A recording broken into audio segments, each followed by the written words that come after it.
আসসালামু আলাইকুম প্রিয় খামারি ভাই ও বন্ধুরা, আজকের এই ভিডিওটিতে আপনারা দেখবেন যে আমরা আমাদের খামারে গরুর বাছুরকে কিভাবে দুধ পান করাই।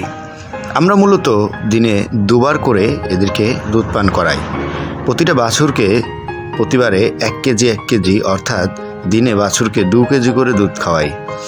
এখানে হচ্ছে যে আমরা দুধ দহন করি, দুধ দহন করার পর বাছুরকে এই ফিটারের মাধ্যমে দুধ পান করানো হয়। এতে করে সুবিধা হচ্ছে যে বাছুরকে আপনার ছাড়তে হবে না, বাছুর বাঁধা অবস্থায় থাকবে।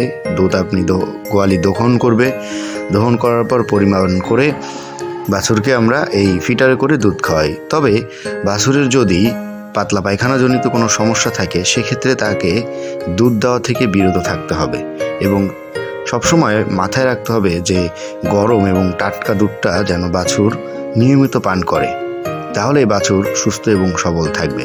আমাদের দুটো বাছুরকে আমরা প্রত্যেক দিন 4 কেজি করে দুধ পান করাই, বাকি দুধ আমরা বাজারে বিক্রি করে দিই। ধন্যবাদ সকলকে।